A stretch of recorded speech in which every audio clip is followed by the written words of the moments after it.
Jesus. Sim, Senhor, declaramos que tudo o que temos, tudo o que somos, nós entregamos ao Senhor. Tu és tudo para nós, Jesus. O Senhor é tudo. Tudo que temos, tudo que somos está nas Tuas mãos.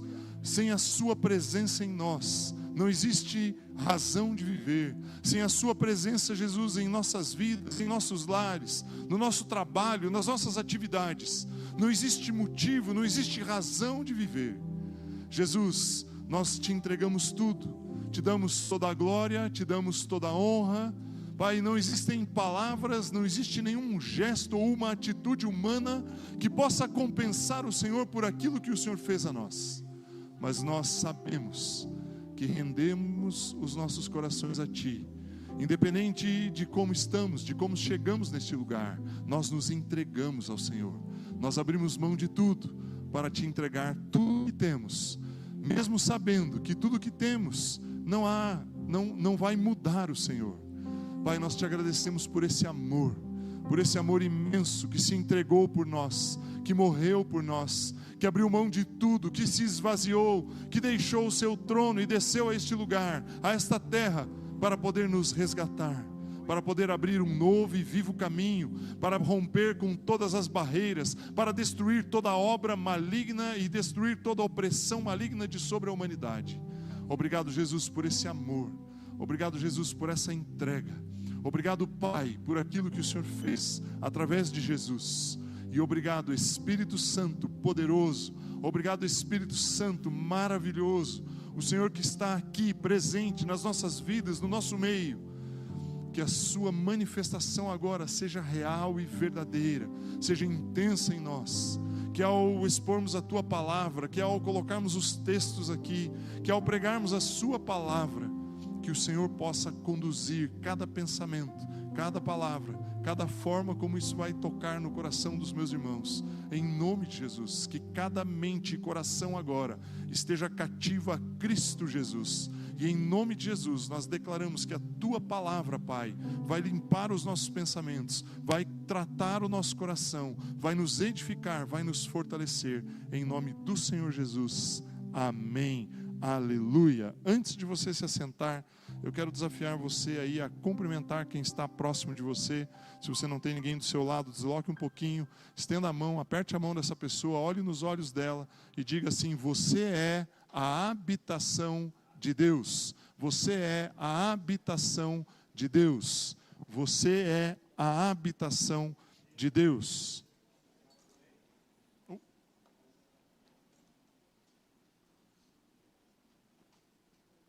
Eu quero te cumprimentar com a graça e com a paz do Senhor Jesus, amém? Amém? Você recebe essa graça e essa paz aí sobre a sua vida? Aleluia.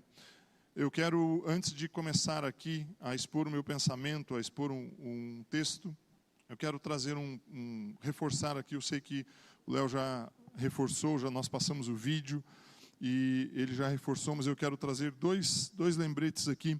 Essa semana nós retomamos o Café Prosperity. Então nós estávamos fazendo até o final do ano passado, fizemos um intervalo e retomaremos nas quartas-feiras. Então, se você quer ouvir uma mensagem ou quer participar de um momento em que você vai linkar a palavra de Deus com negócios, venha na quarta-feira às 7 horas da manhã. E eu quero lembrar aqui, eu conheço todos os rostos praticamente que estão aqui. Este evento, essa atividade do Café Prosperity, ele é uma atividade para evangelização. Nós queremos trazer pessoas que não conhecem a Jesus para estarem aqui e receberem a palavra e o poder de Deus sobre a vida deles. Então convide alguém, convide um amigo para tomar um café, 7 horas da manhã, ouvir uma palestra a respeito de negócios e ele vai ser impactado. A palavra de Deus vai transformar a vida dessa pessoa. Você está convidado, venha participar conosco. E na terça-feira, às 19h30, e na quarta-feira, às 19h30 também, nós vamos transmitir a aula inaugural, a aula inicial do ano da FATEM, que é o FATEM World. A maioria de vocês, eu sei que talvez até não saiba o que é o FATEM World, mas o FATEM World ele é um projeto onde a cada início de semestre do curso da Faculdade de Teologia Ministerial é discutido um livro, é falado a respeito de um livro, é estudado um livro, e aí então está se compilando esse material. E este ano, para o início do ano letivo da FATEM, o livro escolhido foi o do Apocalipse. Eu sei que o Apocalipse é bastante polêmico, então eu convido você a minimamente vir para ver as curiosidades e surgir algumas dúvidas aí na sua mente para você debater com as pessoas que estarão ministrando, né? Então venha, nós vamos transmitir ao vivo o evento e vamos fazer aqui no templo. Venha participar conosco nesses 2 momentos. Vamos lá, quero compartilhar um pensamento com você. Se você quiser abrir a sua Bíblia, no Salmo de número 84, eu vou ler o Salmo todo aqui, são 12 versículos. A palavra de Deus diz assim: quão amáveis são os teus tabernáculos, Senhor dos exércitos. A minha alma suspira e desfalece pelos átrios do Senhor. O meu coração e a minha carne exultam pelo Deus vivo. O pardal encontrou casa e a andorinha um ninho para si, onde acolha os seus filhotes. Eu, os teus altares, Senhor dos exércitos, Rei meu e Deus meu. O verso 4 diz assim: bem-aventurados os que habitam em tua casa, louvam-te perpetuamente. Bem-aventurado o homem cuja força está em ti, e em cujo coração se encontram os caminhos aplanados, o qual, passando pelo vale árido, faz dele um manancial. De bênçãos o cobre a primeira chuva. Vão indo de força em força, cada um deles aparece diante de Deus em Sião. Senhor Deus dos exércitos, escuta-me a oração. Presta ouvidos, ó Deus de Jacó. Olha, ó Deus, escudo nosso, e contempla o rosto do teu ungido. Pois um dia nos teus átrios vale mais que 1000. Prefiro estar à porta da casa do meu Deus, a permanecer nas tendas da perversidade. Porque o Senhor, Deus é sol e escudo. O Senhor dá graça e glória. Nenhum bem sonega aos que andam retamente. Ó Senhor dos exércitos, feliz o homem que em ti confia. Esse salmo ele foi escrito pelos filhos de Corá, que eram levitas e que adoravam a Deus e permaneciam no templo ou no santuário, no tabernáculo, permanentemente. Eles ficavam lá. O trabalho deles, né, que era um trabalho privilegiadíssimo na época, era uma das coisas mais almejadas pelo pai, né? O pai nascia um filhinho da tribo de Levi, ele já desejava que o filho dele crescesse e seguisse a sua trajetória. E esses homens, eles escreveram muitos salmos, junto com Moisés, com Davi, com outras pessoas que escreveram o livro dos salmos, que nós conhecemos aqui, com 150 capítulos. E este salmo foi escrito por essas pessoas. E eu quero destacar alguns pontos nele, porque eu venho lutando com ele aí nos últimos dias, já há algumas semanas, se não me engano, no grupo de WhatsApp aí dos apacentadores, eu mandei esses tempos atrás, acho que umas 2 semanas atrás, esse salmo. Eu tenho lido e relido ele constantemente nesses últimos tempos. E Deus tem falado comigo algumas coisas que eu quero compartilhar hoje com você. Nasceu literalmente aí de um devocional e eu quero colocar alguns pensamentos aqui. Primeiramente, uma das coisas que esses homens colocaram no texto, o autor, não sei se foi uma pessoa só, mas foram os filhos de Corá, que eles colocam ali, eles falam: quão amáveis são os teus tabernáculos. E tabernáculo, na verdade, meu irmão, ele era um espaço de habitação, era uma moradia. Tabernáculo, para eles, era o local onde Deus vivia. Basicamente isso, onde estava a arca, onde estava a estrutura, toda a estrutura da religião judaica acontece ali dentro do tabernáculo. É ali que existia o mover de Deus, que eles entravam para ouvir a Deus. É ali que o sacerdote sacrificava em prol do perdão do povo. Ali as coisas aconteciam. O tabernáculo era o centro de toda a estrutura, não só religiosa, como até mesmo política. Muitas vezes, para se tomar uma decisão, se recorria aos sacerdotes. Era a estrutura do judaísmo, de todos os judeus, por um longo período, se dá em volta do tabernáculo. Estar no tabernáculo é um privilégio. Ter o privilégio de entrar naquele lugar, de estar ali, de conviver ali, de permanecer um tempo ali, era algo extraordinário para eles. Era algo que dava muita alegria, que dava muito prazer. Tanto que eles escrevem: quão amáveis são os teus tabernáculos. Era mais ou menos assim: eu passo o tempo todo fora, vivendo aqui a minha vida, lutando, brigando, trabalhando, fazendo as minhas coisas, mas de repente tem um momentinho da minha semana, do meu dia, que eu vou lá para dentro e passo lá naquele ambiente, aquilo ali me dá um refrigério, me dá alegria. Ali é feito, como eu falei, o sacrifício para o perdão. Ali dentro aconteciam as coisas mais importantes. Mas é curioso porque naquela ocasião, naquele momento, naquela circunstância, eles precisavam ir até lá para isso acontecer. A presença de Deus estava limitada a um lugar específico, a um ambiente, a uma circunstância, a um ponto na terra. A um ponto na terra. A presença de Deus estava limitada a um ponto específico, geográfico, tinha latitude e longitude, né? Se fosse na época de hoje, você poderia pegar o seu celular e pôr no GPS, falar, eu quero ir no tabernáculo, o GPS vai te guiar para lá.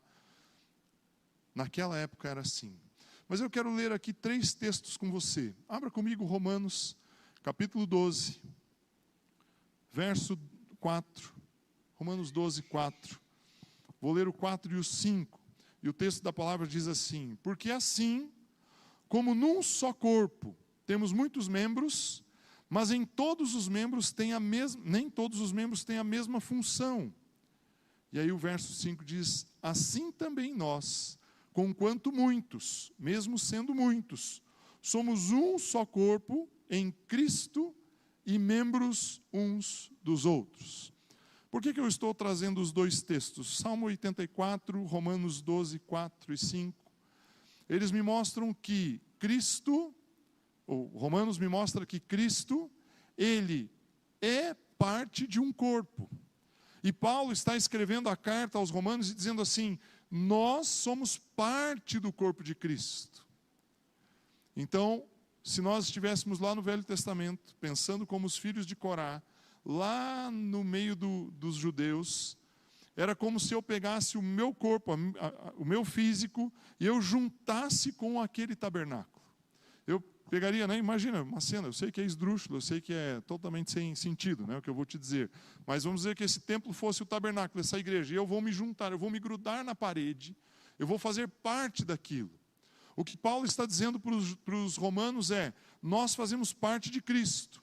Os filhos de Corá, para eles terem dias amáveis, alegres e serem alegres, eles iam para o tabernáculo. Só que Jesus, ele mudou o conceito de como as coisas são. Jesus, ele quebrou todos os paradigmas, ele quebrou todas as estruturas. Em Hebreus capítulo 3, no verso 6. Hebreus 3, 6. O autor aos Hebreus, ele diz assim: Cristo, porém, como filho, em sua casa, a qual casa somos... Qual a palavra que tem lá? Qual que vocês estão usando? Ali está usando uma outra versão, eu acho. Na qual somos nós, na qual casa somos... Lê lá para mim. Na qual casa somos... Tabernáculo era uma casa. Quem é a casa hoje? Agora pensa um filho de Corá, pensa comigo. Sei lá, 4.000 anos atrás. 2.000 anos até Cristo, mais uns 2.000 anos antes. Ele ficava feliz, ficava alegre, ele pulava de alegria, porque ele ia no tabernáculo. Se ele pudesse entrar naquele lugar, dedicar umas horas ali louvando, cantando, lendo os textos originais lá de Moisés, que era a única coisa que eles tinham, talvez alguns profetas, mas nada mais do que isso. E isso para eles era algo excitante, algo assim maravilhoso, que eles ficavam felizes.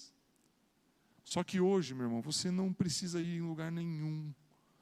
O texto de Hebreus diz que você é casa, você é uma habitação. Deixa eu ler o versículo todo aqui, que eu só li um pedaço. Cristo, porém, como filho, em sua casa, a qual casa somos nós. Se guardarmos firme até ao fim a ousadia e a exultação da esperança. Meu irmão, você é a casa de Deus. Para finalizar esse ponto aqui, esse primeiro tópico, 2 Timóteo. Meu irmão, você tem uma carta que você tem que ler, mas você tem que ler assim umas 5, 6 vezes no dia, porque ela é bem curtinha, 4 capítulos, dá para ler ali quando você está entre em vez de ficar abrindo o Instagram, lê esse daqui. 2 Timóteo 1, 13 e 14, diz assim, Paulo também escrevendo: mantenha o padrão das sãs palavras, ou seja, Paulo estava dizendo para Timóteo, ó, não fale aquilo que não é real, não é verdadeiro, algo que é são, que é sadio. Deixa eu fazer um parênteses, eu sei que talvez atrapalhe um pouco o seu pensamento. Se Paulo fala para Timóteo manter o padrão das palavras sadias, sãs, é porque podem existir palavras não sadias. É porque podem existir palavras que não são saudáveis a você ouvir. Então, cuidado com o que você ouve. Mantenha o padrão das sãs palavras, voltando aqui, fecho meu parênteses, que de mim ouviste com fé e com amor, que está em Cristo Jesus. Guarda o bom depósito. Olha só o que está escrito lá. Mediante o Espírito Santo que habita em nós. Meu irmão, eu não sei, eu estou empolgado aqui com esse pensamento. Nós somos a habitação de Deus. E nós precisamos entender isso, de uma vez por todas.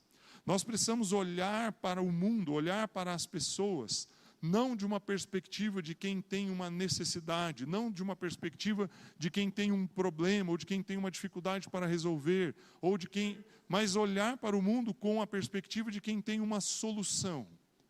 Porque nós temos em nós o maior depósito que existe sobre a face da terra. Jesus Cristo, o poder de Deus está em nós. O Espírito Santo habita em nós. O que nós passamos, os problemas, os ventos, as dificuldades, as circunstâncias que nós vivemos, elas vão continuar existindo. Jesus passou por todas elas, venceu todas elas, e nós estamos postados, colocados em Jesus.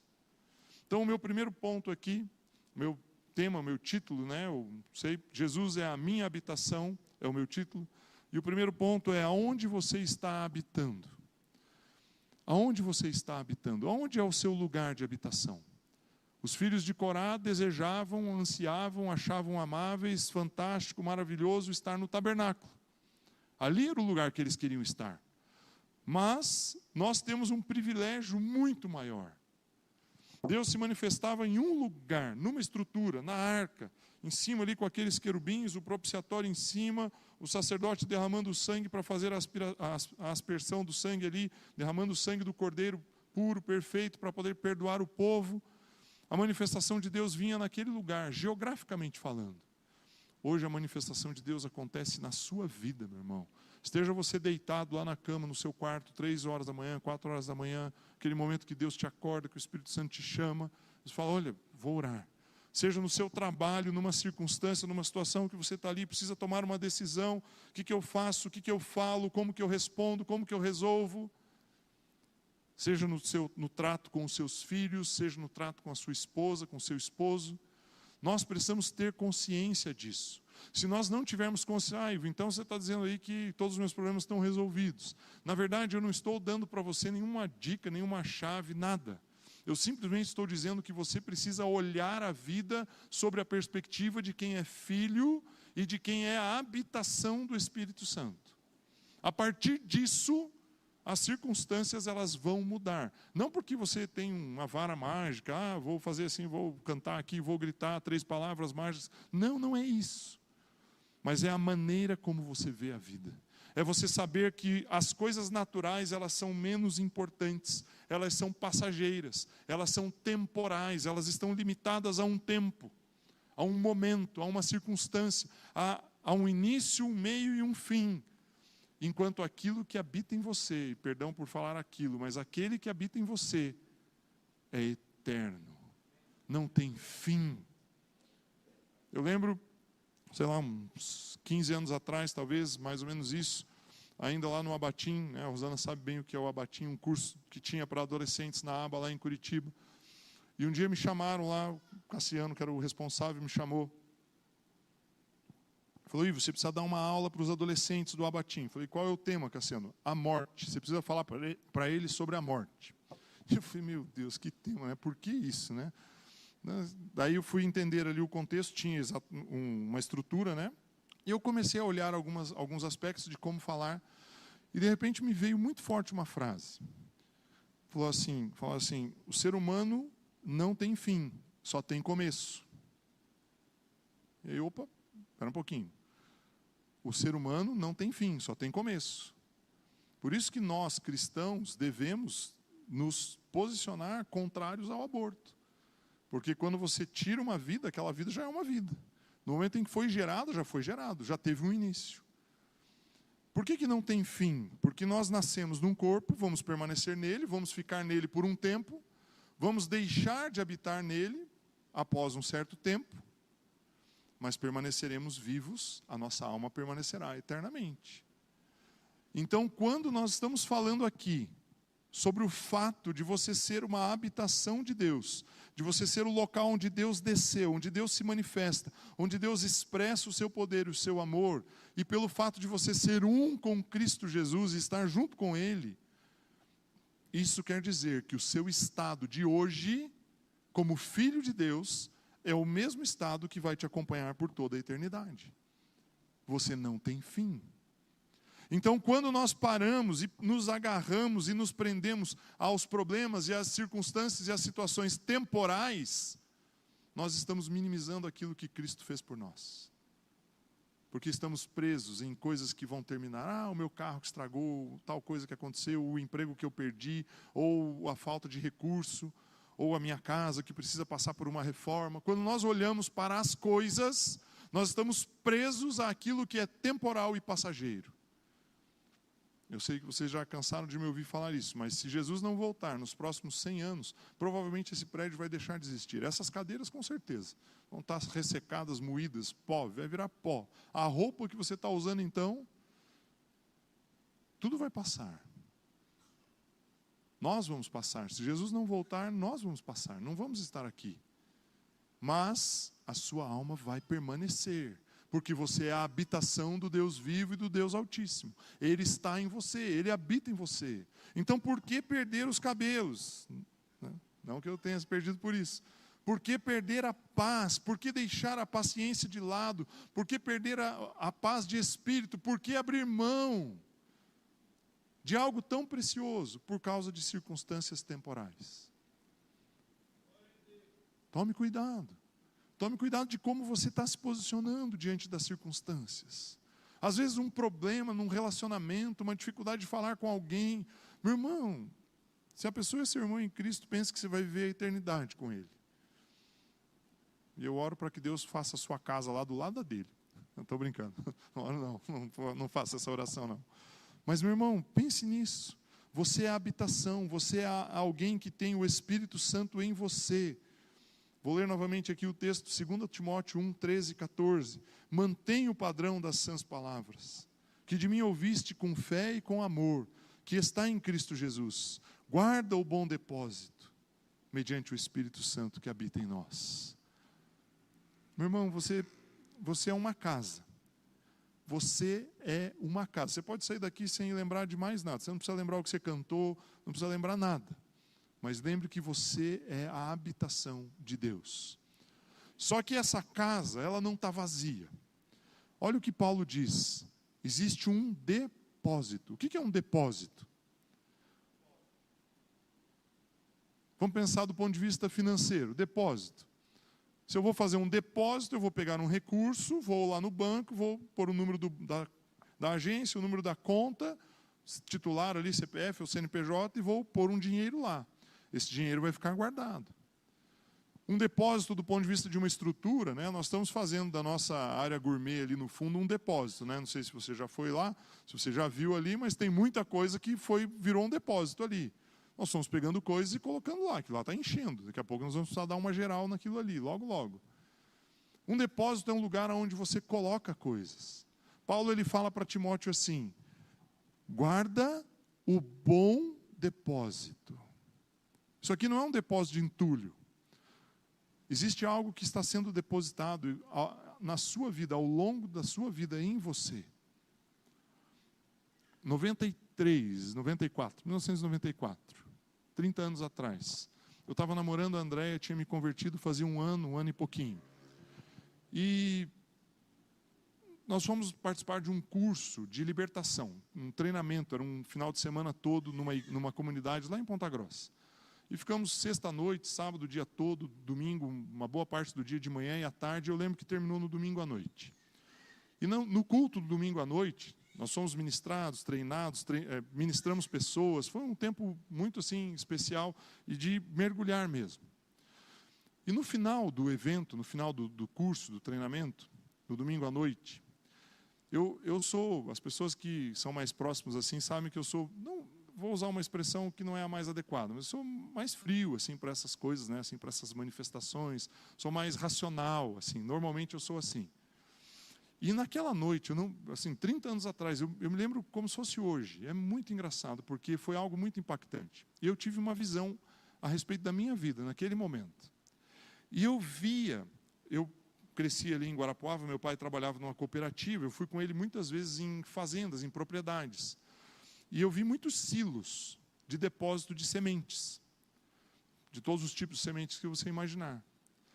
E naquela noite, ali em Ponta Grossa, naquele curso, uma ministração, eu vi o meu corpo fisicamente, como se eu tivesse saído do meu corpo e eu me vendo, como se eu fosse um silo, daqueles que eu me lembrava lá da minha infância.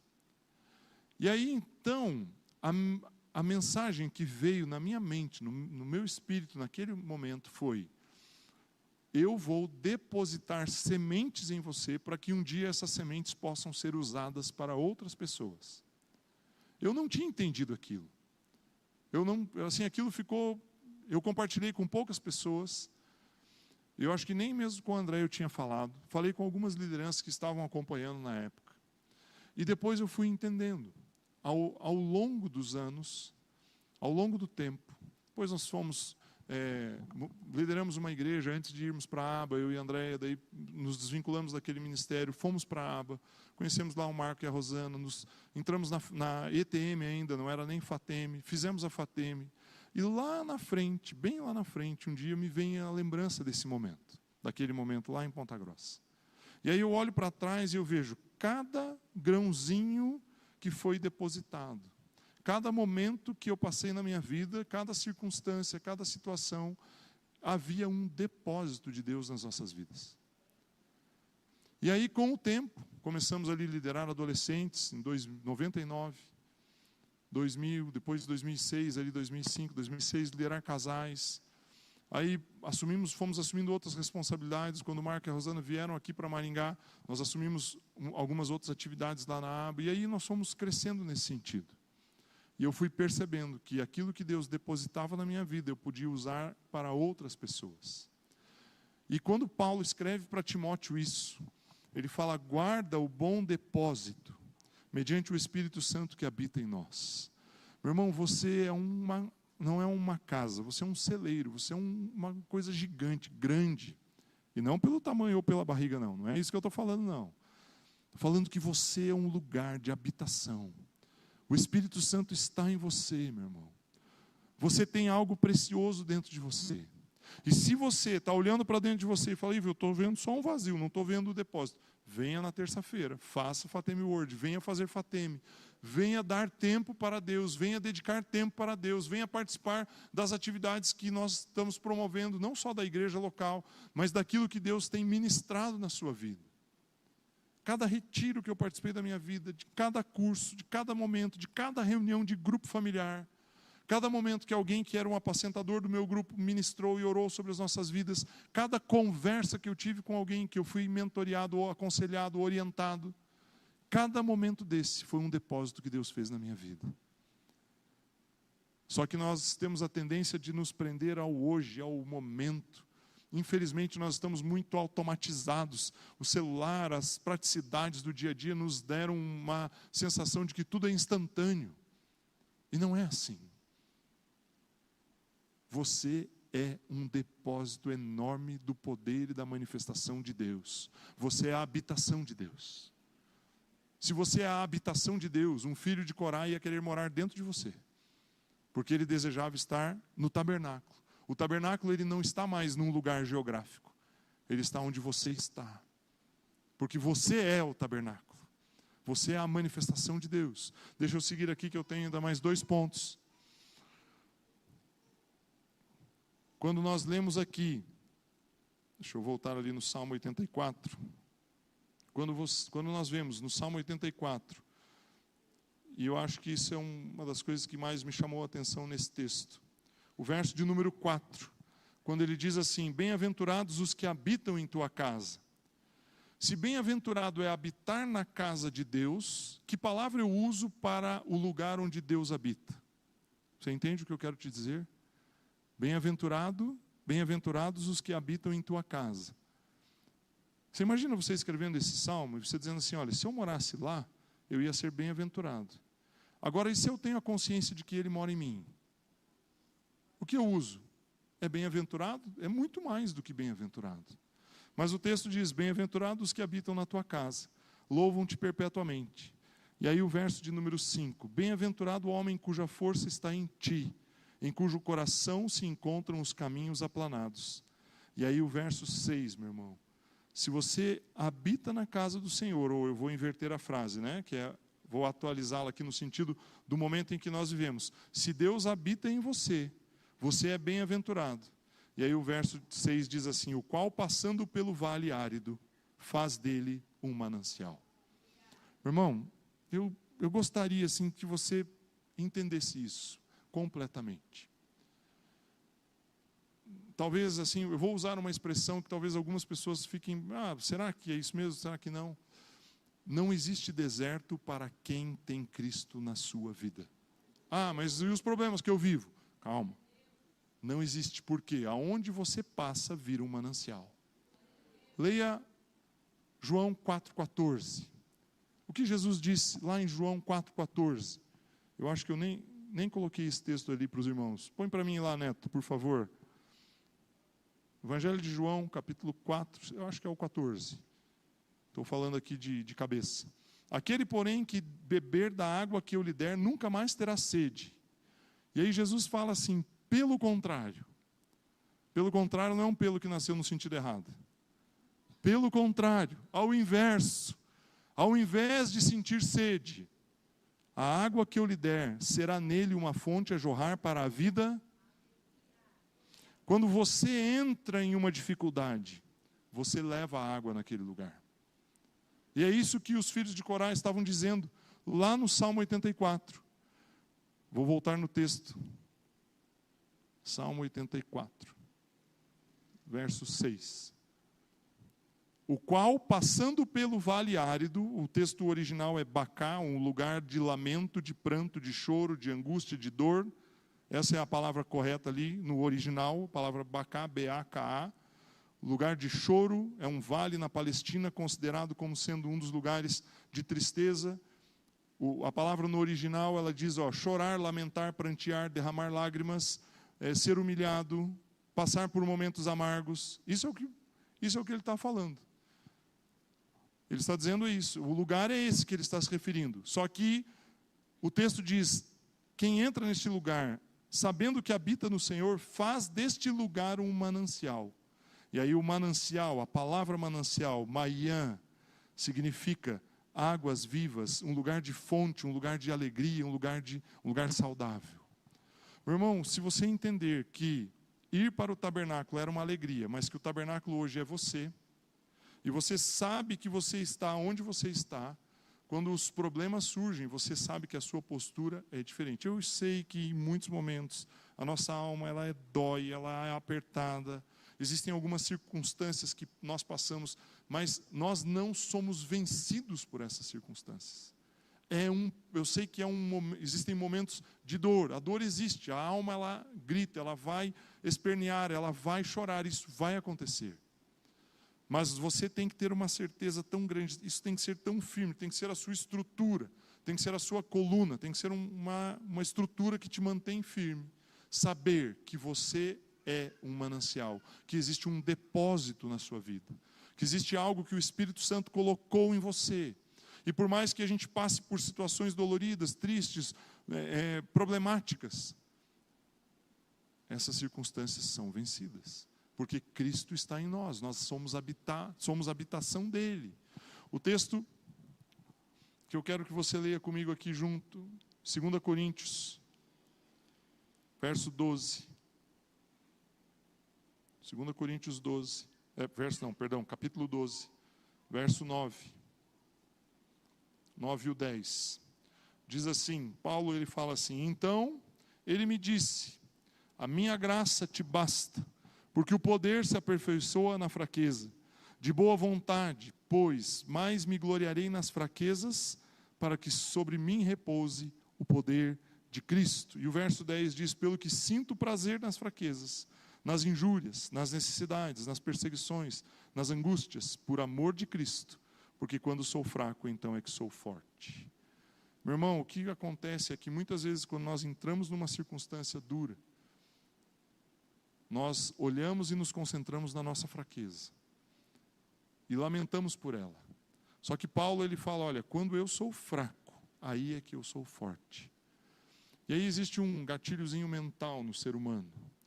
Quando nós nos sentimos bem, poderosos, fortes, estamos dominando a situação, confortáveis, nós temos a tendência de relaxar, de não precisar de depender de ninguém, de olhar para o outro e falar, eu não preciso não. Muitas vezes, né, muitos de vocês sabem, eu gosto de jogar, quando eu jogo futebol, eu gosto de jogar no gol. Aprendi a jogar com meu pai. Meu pai foi goleiro muitos anos. E aí, quando eu era criança, assim, 8 anos, 10 anos, estava aprendendo ali, ele me ensinando, ia jogar junto. Ele costumava usar uma frase para mim, e ele me falou isso muitas vezes repetidamente. Ele falava assim, toma cuidado com as bolas fáceis, que geralmente são essas que entram. Ele estava dizendo assim, aquilo que você acha que você já está dominando, é aí que você vai escorregar. Quando muito tempo trabalhei na indústria farmacêutica, viajava com muita frequência, e aí nós fazíamos muitos treinamentos de direção defensiva.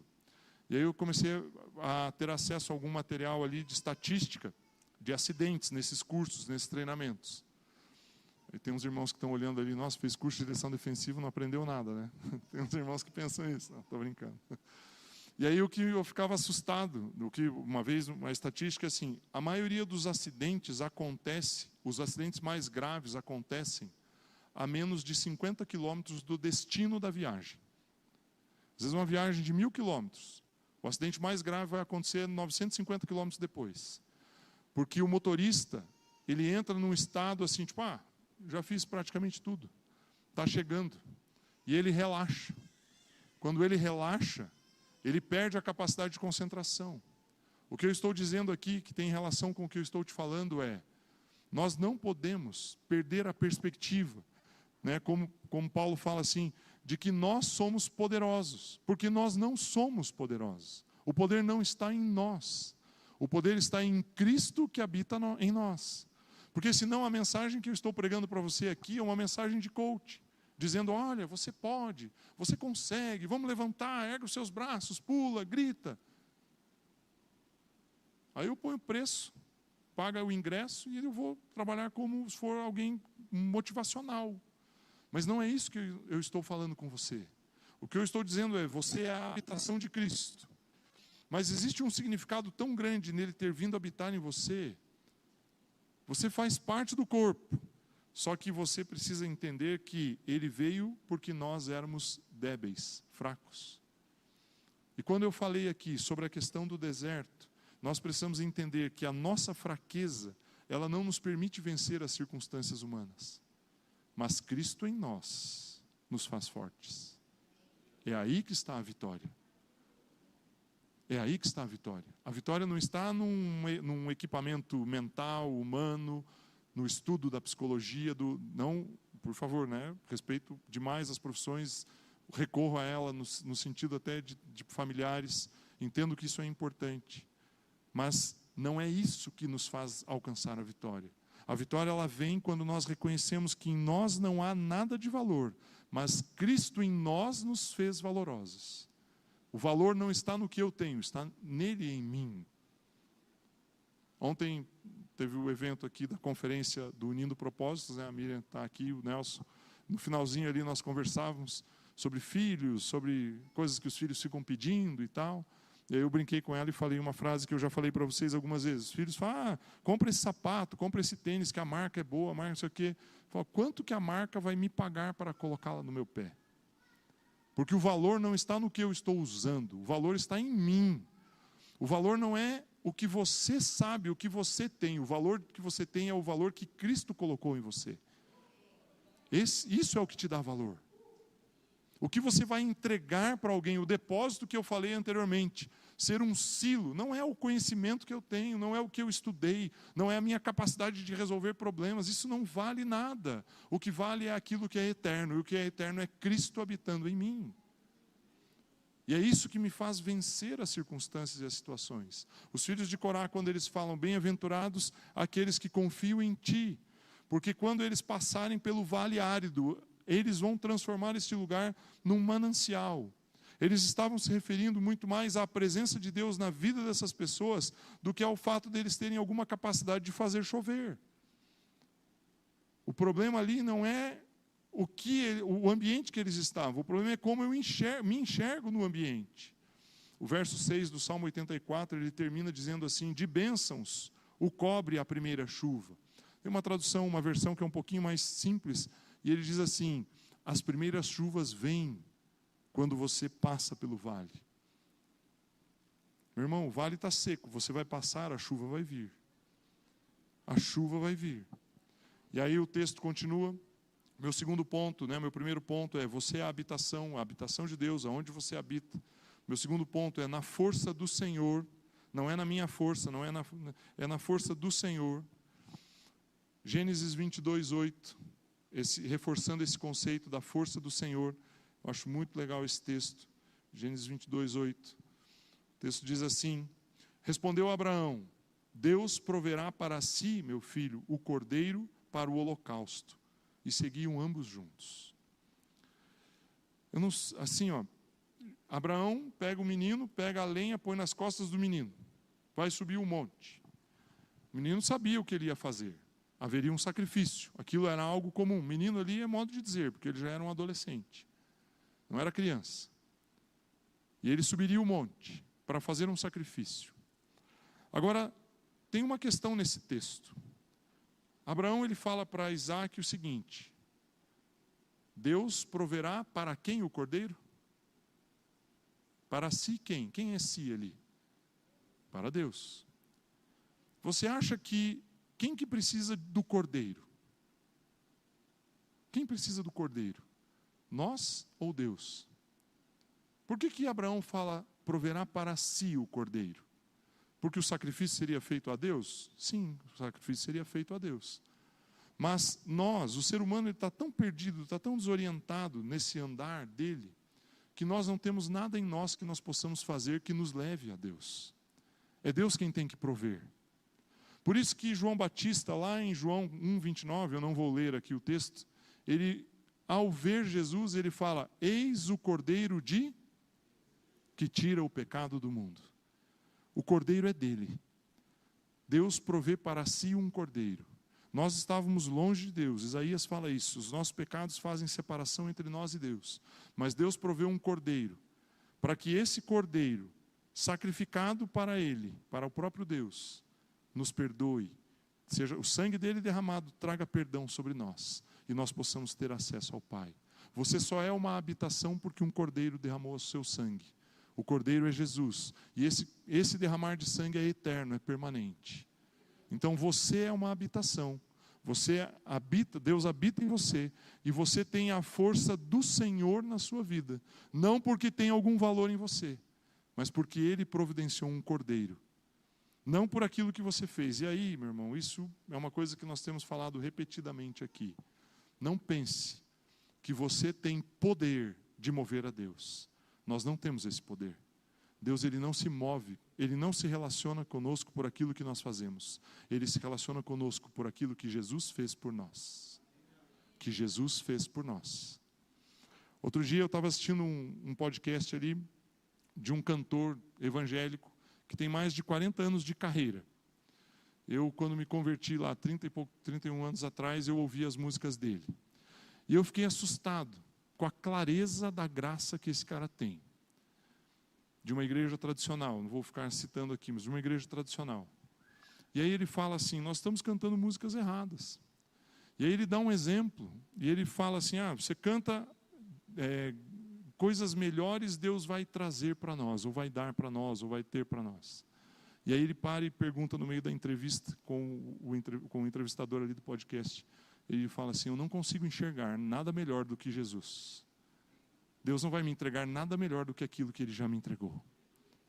E nós precisamos mudar o nosso pensamento. Talvez você precise andar em lugares melhores. Talvez você precise mudar o seu lugar de habitação. Talvez você precise mudar a sua posição. Mas aquilo que Deus tinha de melhor para te dar, Ele já te deu. Ele já me deu, que é Jesus. Agora, nós temos Jesus em nós. Ele habita em nós. Será que você consegue ter consciência clara disso e viver isso? E transmitir isso para as pessoas? E compartilhar isso com as pessoas? E aí eu quero finalizar aqui, ainda dentro do Salmo 84, com o finalzinho dele ali, o verso, acho que eu nem anotei o verso aqui, são os dois últimos ali, o 11 e o 12, quando ele diz assim: porque o Senhor Deus é sol e escudo, o Senhor dá graça e glória, nenhum bem sonega aos que andam retamente. A palavra retamente aqui é sem mancha, sem mácula, sem erro, sem falha. É algo completo, total. E aí, quem é que anda sem mancha, sem mácula, sem falha, sem erro? Quem que se movimenta desse jeito? Apenas Jesus. Jesus é perfeito. Então, Deus, Ele não está preocupado com aquilo que nós fazemos, Ele está preocupado com aquilo que Jesus fez. Agora, para usufruir daquilo que Jesus fez, eu preciso estar nele. E o que me chama a atenção no verso 11 aqui do Salmo 84 é a palavra graça. Fala que Ele dá graça. E aí eu li o texto, isso foi hoje, assim, destacou muito claro na minha mente. Porque o Senhor Deus é sol e escudo, o Senhor dá graça e glória. O que Ele fez com a graça? Ele deu. O texto está lá, o Senhor dos Exércitos. Põe para mim o 11, por gentileza, Neto. Volta no 11.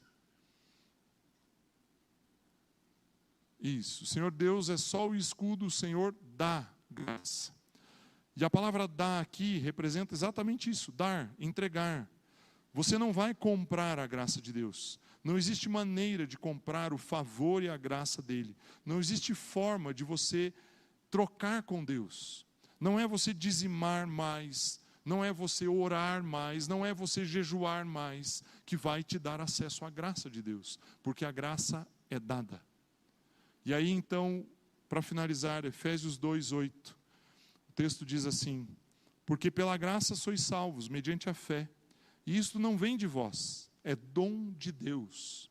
E a palavra dom aqui, às vezes no Novo Testamento a palavra dom, ela significa caris, né? Ela vem do grego caris, que é o dom espiritual. Por exemplo, quando Paulo escreve aos Coríntios e fala que ele distribuiu dons, em Efésios mesmo distribuiu dons, ele está dizendo de caris, que são carismas, que são os ministérios, os dons espirituais, algo que vem de Deus no sentido do dom. Mas a palavra aqui em Efésios 2:8 é a palavra doron, é outra palavra. E aí, quando eu li o significado dessa palavra, ali eu fiquei realmente assustado, porque doron é um presente oferecido como uma expressão de honra. Um presente oferecido como uma expressão de honra. E aí eu parei para pensar e falei: Deus, o Senhor nos deu a graça de presente como uma expressão de honra. Deus, Ele olha para mim e olha para você, e Ele fala assim: eu quero honrar você. E para honrar você, eu vou te dar algo. E eu vou te dar a graça. A graça é a expressão do amor de Deus para mim e para você. É um presente. E aí os filhos de Corá profetizaram isso lá não sei quantos mil anos antes, quando eles disseram: Ele é sol e escudo, o Senhor dá graça e glória. Meu irmão, nós somos alvo deste amor. Nós somos o objeto, o foco deste amor. Nós não fizemos absolutamente nada, né? O amor, a graça de Deus, ela não tem a ver com o que você fez. Não tem a ver com quem recebe, tem a ver com quem dá. A graça de Deus não tem nenhuma relação com o que eu faço para Ele. Aliás, o que eu faço não tem valor, mas tem valor aquilo que Ele fez. E aí eu preciso dar um passo de fé e dizer: Senhor, eu recebo. Eu sei que os meus pensamentos não ajudam, não estão corretos. Eu sei que talvez as minhas palavras, talvez os meus sentimentos, talvez a minha forma de fazer negócios não está alinhado com os seus propósitos. Mas eu entendo que o Senhor fez algo por mim e eu recebo isso. Ao receber essa graça, ao receber essa manifestação do amor de Deus, ao saber que você se tornou a habitação dele, aí você começa a dar o primeiro passo para manifestar uma mudança na sua vida. Não adianta tudo aquilo que nós fazemos, que é externo, que vem de fora para dentro. Vou roubar a frase aqui, né? O Léo ali conversando com o Léo. Tudo aquilo que vem de fora para dentro. Isso tem uma relação com fazer algo para Deus. É uma expressão de fora para dentro, mas aquilo que vem de dentro para fora, isso vem de Deus. Deus, Ele colocou em você um rio de água viva. Ele colocou em você o Espírito Santo. Quem vai transformar a sua vida é o que está dentro de você, e não o que está fora. Às vezes a gente reclama da roupa das pessoas, né, dos homens, das mulheres. Às vezes a gente reclama da pessoa usar tatuagem, piercing, sei lá, essas coisas assim. Meu irmão, normalmente, quando existe essa manifestação nas pessoas, não estou aqui julgando, dizendo certo ou errado, é porque existe algo dentro dela que ela quer expressar. A maioria das vezes a pessoa usa uma tatuagem ou faz uma tatuagem porque tem um sentimento dentro dela. Ela fala, olha, eu quero expressar isso de alguma forma. Você entende que tatuar não é fora para dentro, é de dentro para fora. E aí, às vezes, alguma coisa que tem uma relação com o reino das trevas. É porque existe algo maligno dentro da pessoa. Agora, se existisse algo poderoso de Deus, e ela quisesse expressar de alguma forma, ela expressaria da mesma maneira, mas vem de dentro para fora. A manifestação de Deus, ela acontece de dentro para fora. E ela é um presente. E aí, quando eu li o texto, quando eu li o significado da palavra dom de Deus, no verso 8 de Efésios 2, é um presente oferecido em expressão de honra. E aí eu olhei e falei, Deus, se o Senhor tomou uma atitude de me honrar, me presenteando com a graça, que outro presente eu vou receber que seja maior do que esse? Que outro presente eu receberei que seja maior do que esse? E às vezes as pessoas falam assim, porque eu saí dessa igreja, saí daquela igreja porque as pessoas não me honravam. Fui para tal lugar, saí desse trabalho porque as pessoas não me reconheciam. Irmão, Deus te reconheceu da maneira mais extraordinária. Por que você cria uma expectativa em cima de pessoas? Por quê? Por quê? Por quê? Às vezes a gente espera das pessoas. Meu irmão, Deus já te honrou com tudo o que Ele tinha de mais importante. Ele te deu o Filho dEle, Ele te enviou o Espírito Santo e Ele te deu a graça como um presente. E a palavra que Paulo usa, eu vou repetir para ficar aí na sua mente, eu sei que eu não estou usando nenhum recurso visual aqui. A palavra é doron. Doron está ali, porque pela graça sois salvos mediante a fé. Isso não vem de vós, é doron de Deus.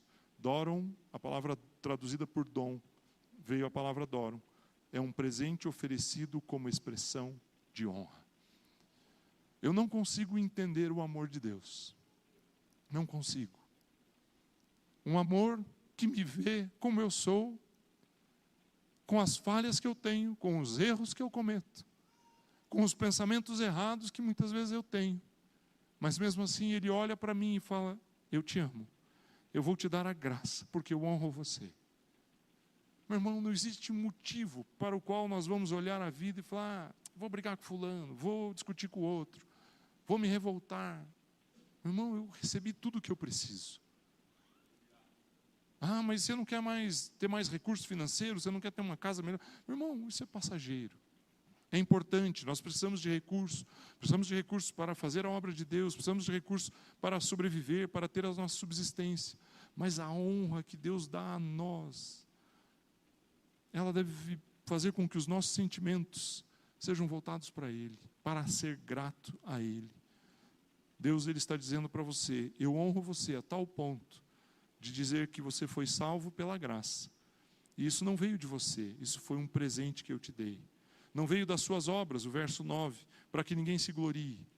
E aí o verso 10 de Efésios, eu finalizo aqui, pois somos feitura dele, criados em Cristo Jesus para boas obras, os quais Deus de antemão preparou para que andássemos nela. Se você entende o presente que você recebeu, se você entende que você foi honrado por Deus, pela graça de Deus, aí você arregaça a sua manga e você trabalha para o reino. Você não trabalha para receber. Aliás, Ele não vai te pagar se você trabalhar para receber, porque você vai fazer e você, ao fazer, está tirando o que a obra de Jesus fez. Você trabalha para agradecer a honra que você recebeu através da graça que Ele te deu. Meu irmão, esse é o nosso papel. É isso que como igreja nós devemos pensar. Servir porque eu fui servido com a honra mais importante do mundo, a graça. Servir pelo amor que eu recebi e não pelo amor que eu tenho que mostrar e comprovar. Se tem uma coisa que eu não preciso provar é que eu amo alguém. Não preciso provar. Porque Deus, Ele provou que Ele me ama e eu preciso aceitar esse amor. Agora eu vou amar porque eu fui amado. Eu vou amar porque Ele me presenteou com o amor. O que eu vou fazer não é provar. Eu não preciso provar. Eu não tenho que provar. Mas eu tenho que amar porque eu fui amado. E aí eu amo sem esperar nada em troca. Eu não amo porque eu quero que a pessoa me devolva algo. Se você ama alguém e você espera algo em troca desse alguém, saiba que você está numa zona de muito risco, de frustração, de tristeza, de dor, de decepção. Você está andando aí bem em cimazinha da linha, assim, ó, bem meio para lá, meio para cá. Ame porque você foi amado. Honre porque você foi honrado. Saiba que Ele honrou você com a graça. Ele te deu a graça como honra. Vamos ficar em pé, por gentileza. Eu sei que essa mensagem talvez tenha flutuado aí em alguns temas, mas para finalizar e você gravar aí no seu coração, você é a habitação de Deus. Ele habita em você. O Espírito Santo dele está em você. Você é a casa de Deus. Os filhos de Corá iam querer morar em você, porque eles queriam ir aonde Deus estava. E Ele está na sua vida. Outro ponto, confie no Senhor. Confie nele. Não confie na sua força. Como Paulo, na fraqueza que eu sou forte. Mas se você acha que você é forte, aí Deus dá um passo para trás e fala, então resolva. Se desmonte. Se desarme. Abra o seu coração. Tire as reservas. Tire as barreiras. Paulo, ele fala, olha, eu sou fraco. Quando eu sou fraco, aí eu me torno forte. Claro que Paulo estava se referindo ali ao momento, naquele momento às circunstâncias em que ele era agredido em nome do Senhor. E aí ele fala, aqui eu sou fraco, porque daí Ele me faz forte. Mas isso se aplica em tudo na nossa vida. E o último ponto que eu coloquei, então, o primeiro, você é a habitação. O segundo, na força do Senhor. E o terceiro é a graça de graça. A graça é de graça. Não existe outro meio de consegui-la. Não existe outra forma de consegui-la. E Ele te deu a graça como um presente. Mas um presente que te honrou. Não é um presente qualquer. Estava sobrando lá e Ele te entregou. Não. Ele te deu para honrar você. Feche seus olhos, por gentileza. Eu gostaria de perguntar. Não posso terminar esse culto sem fazer essa pergunta. Se existe alguém que gostaria de abrir o seu coração hoje. Talvez você não sinta, não perceba, não tenha nos seus sentimentos, nas suas emoções, a percepção de que Deus habita em você. Talvez você nunca entregou a sua vida a Jesus, mas eu não quero terminar essa reunião sem fazer uma pergunta. E eu gostaria de perguntar a você, você quer que nós oremos por você, para que Jesus entre na sua vida e você se torne uma habitação de Deus, e você tenha essa confiança de que Ele habita em você. Se você deseja receber essa oração, erga uma das suas mãos, que eu quero orar com você, nós queremos orar com você. Se você nunca entregou a sua vida a Jesus, amém?